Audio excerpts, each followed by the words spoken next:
Bismillahirrahmanirrahim. Assalamualaikum warahmatullahi wabarakatuh. Halo semua, jumpa lagi pada video pembelajaran geologi struktur dengan judul kekar dan band ya. Dimana ini merupakan video pembelajaran ketiga, yaitu terkait dengan morfologi dari kekar dan distribusinya. Ini video ketiga rekan-rekan ya. Jadi pada video ini saya akan membahas terkait dengan distribusi dan morfologi yang ada dalam kekar tersebut.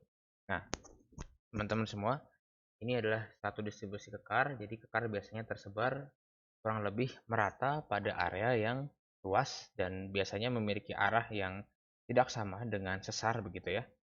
Tidak berlawanan juga, tapi kita kenal ada hubungan antara kekar dengan sesar ya, seperti di pekan lalu dibahas begitu. Dan juga nanti berkaitan dengan shear fractures juga deformation band begitu ya. Jadi apabila sesar, shear fractures dan deformation bands itu berkumpul pada suatu area tertentu atau suatu zona tertentu, tapi kalau kekar itu bisa menyebar ke area yang lebih luas daripada struktur-struktur yang tadi disebutkan. Nah, tentunya kekar tersebut juga dipengaruhi atau sangat terpengaruh oleh ketebalan dan jenis material dari lapisan batuan. Teman-teman semua, di gambar ini kita bisa melihat adanya dua jenis batuan yang berbeda sifatnya ya. Yang pertama ini soft, yang hitam, itu lembut begitu ya. Ya kita anggap ini materialnya lebih kenyal begitu ya. Sedangkan yang satu lagi, yang warna abu, itu stiff begitu ya. Dia lebih mudah hancur, lebih mudah patah begitu ya. Lebih kaku lah ya. Ini dengan ketebalan X misalkan ya. Lalu yang kedua ini ada soft, ada stiff, ada soft. Nah, ini yang soft di dua ini dia memiliki ketebalan anggaplah 2x begitu ya. Dan yang stiff ini memiliki ketebalan 3x begitu. Nah, tentunya ada material yang sifatnya berbeda dan ada ketebalan yang berbeda. Dan ketika dia ditarik atau mengalami tensile stress begitu ya, apa yang akan terjadi? Nah, bentukannya seperti ini rekan-rekan semua. Lalu ditarik lagi akan menghasilkan bentuk seperti ini. Lalu ditarik lagi akan menghasilkan bentuk seperti ini. Nah, bisa kita ambil kesimpulan bahwasanya teman-teman, ketika bentuknya kenyal begitu ya, contohnya mungkin kita bisa ibaratkan batu lempung mungkin ya, yang memiliki kenyalan tertentu begitu. Nah, ketika ditarik dia tidak menghasilkan kekar, tetapi mungkin dia masih berubah bentuk di sana ya. Masih pada tingkat belum masuk ke yield strength-nya begitu. Sehingga batuan tersebut cenderung berubah bentuk, bukan menghasilkan produk-produk discontinuous. Nah, sedangkan yang stiff, bukan yang soft, yang stiff itu kita lihat di sini mengalami eh, kekar ya, membentuk produk-produk kekar di sini di bagian abu-abu bagian atas dan abu-abu bagian bawah. Nah, tetapi teman-teman semua, yang bisa kita amati di sini bahwasanya apabila memiliki ketebalan berbeda, tentunya dia juga memiliki spasi antara kahan yang berbeda. Nah, semakin tebal lapisannya, akan semakin besar juga spasinya. Pun sebaliknya ya. Jadi kalau misalnya kita memiliki lapisan yang tipis, otomatis akan memiliki kekar yang cenderung lebih rapat-rapat seperti ini. Nah, ini dibuktikan dengan analisis ya di beberapa tempat rekan-rekan. Di sini ada dari Glen Canyon Group di sini ya, ada di formasi Chinle. Nah, ini ada beberapa daerah ya di Amerika gitu, baik Amerika Selatan dan Amerika Utara mungkin ya. Nah, tentunya kita melihat ada pola yang berbanding lurus antara ketebalan lapisan batuan pada sumbu Y dan spasi dari kekar-kekarnya tersebut. Gitu. Jadi memang ini sudah menjadi bisa dikatakan sudah menjadi teori ya, bahwasanya bukan empirical saja, ini udah masuk skolar begitu, bahwasanya semakin tebal suatu lapisan batuan maka spasinya pun akan semakin jauh di situ ya. Jadi distribusi kekar kita bisa lihat dari aspek ini. Oke, ada juga yang kita sebut sebagai joint corridors, teman-teman semua. Jadi sebenarnya ini ditemukan di beberapa tempat ya, bahwasanya kekar ini menentukan koridornya. Jadi seperti apa ya, zona dengan skala yang besar ya, dari puluhan hingga ratusan kilometer bahkan. Jadi seperti gambar yang kan bawah ini, dia memiliki koridor. Jadi sepanjang ini merupakan kekar-kekar begitu kan, atau fractures banyak yang di sini ya.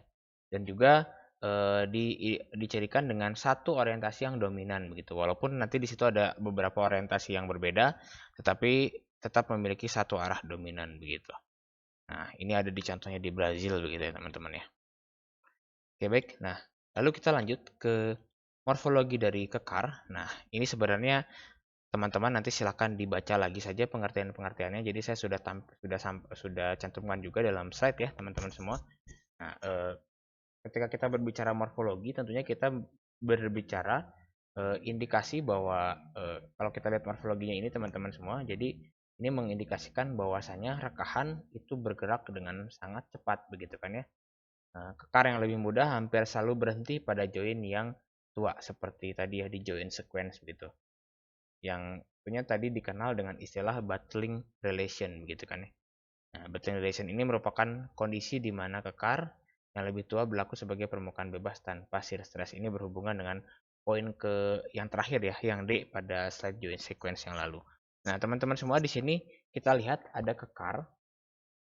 Di sini ada kekar ya, yang berbentuk N echelon, anggaplah dia sejajar begini teman-teman semua. Ketika kita lihat di permukaan sejajar seperti ini. Nah, ketika kita belah batunya, kita lihat maka ini yang akan ada. Ini adalah penampang kekar lah bisa dibilang seperti itu ya. Penampang join gitu. Nah, di sini cukup kompleks juga teman-teman ya. Jadi ada istilah yang kita sebut sebagai hackles begitu kan ya. Ini hackles nih yang begini. Seperti elips ini. Ya, ada juga yang kita sebut sebagai plumose. Nah, plumose ya. Ini plumose structures nih yang begini nih. Yang keluar begitu ya seperti batang daun gitu kan. Ada frings juga kan? Ada frings di sini frings. Ini frings. Nah, yang bagian ini. Frings dan juga ada ribs dan ribs marks. Nah, sebenarnya saya akan sebutkan dulu definisinya bahwasanya plumose teman-teman, kita bisa lihat nih plumose structures ya yang ditunjukkan nih di bagian ini. Ini nih. Plumose structures itu merupakan pola relief halus pada kekar yang seperti bulu ya, menyerupai bulu, menunjukkan arah perkembangan kekarnya. Arah pengembangan kekar dengan pola titik mengarah ke titik pusat. Jadi di sini ada titik pusatnya yang kita sebut sebagai nucleation point, teman-teman.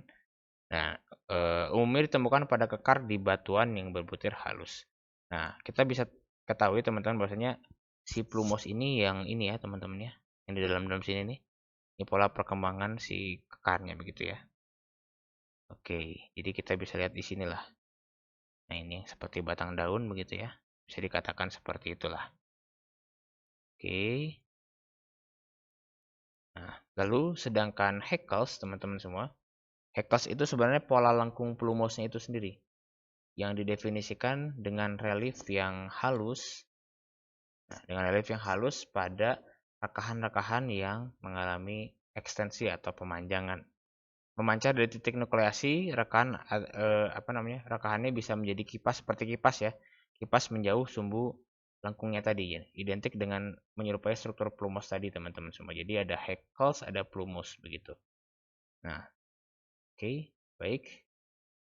Ini kita bisa lihat kita sebut sebagai hackles pada fring ya. Jadi di sini adalah oke kita sebutkan frings. Fring itu merupakan sebuah zona yang menunjukkan adanya twist hackles teman-teman semua. Jadi teman-teman kalau misalkan bingung twist hackles itu apa, jadi seperti ini nih.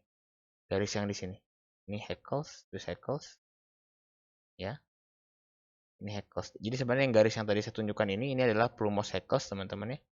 Dan bagian tengah-tengahnya ini yang seperti lineasi, ini adalah plumose-nya. Bagian yang seperti batang daun ini sebenarnya hackles.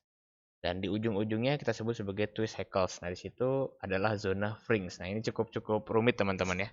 Jadi bisa dilihat dulu gambarnya begitu, diresapi baik-baik. Oke, dan satu lagi ada yang kita sebut sebagai ribs atau ribs mark nantinya. Jadi ini merupakan struktur elliptical berbentuk elips begitu ya. Yang terjadi ketika extension fractures. Dalam hal ini ada pemanjangan di sini ya. Dan terpusat atau di pusatnya di sini ya, terpusat dari titik nukleasinya. Jadi dia akan memanjar seperti itulah, seperti elips gitu kan.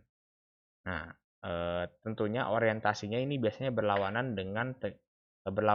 atau tegak lurus dari arah hackles-nya begitu.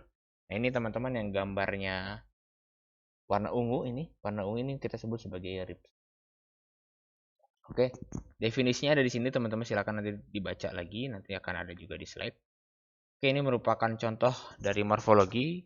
Nah, jarang juga ya ketika kita di lapangan untuk mengetahui morfologi kecuali kita ingin studi tertentu. Nah, kita lihat sedikit saja. Jadi di sini kita bisa lihat ada plumosnya teman-teman ya, terlihat arahnya, terlihat arah pergerakannya. Nah, kita singkat cerita dia bisa ke sini dan ke sini. Nah, ini kita lihat yang lebih rapih, ada plumose structures-nya di sini. Ke sini plumose structure-nya dan ini ribs-nya. Yang ellipse begitu kan. Singkat cerita bedding-nya seperti ini kiri kanan. Nah, kalau kita lihat dari arah atas, dari arah map view, nah seperti teman-teman. Gambar tengah ini nih, gambar atas. Nah, ini juga gambar yang cukup bagus ya. Di bagian atasnya ini pharynx. Di bagian ininya ada interface-nya. Ini juga dari map view nih. Ini yang kita sebut sebagai N echelon tadi. Garisnya seperti ini. Baik. Nah, untuk bagaimana proses pembentukan N echelon ini akan kita bahas pada slide selanjutnya. Oke, sekian untuk materi di video pembelajaran ketiga ini. Apabila ada pertanyaan silakan dicatat ataupun ditulis di kolom komentar. Dan kita berjumpa pada video selanjutnya. Terima kasih. Assalamualaikum warahmatullahi wabarakatuh.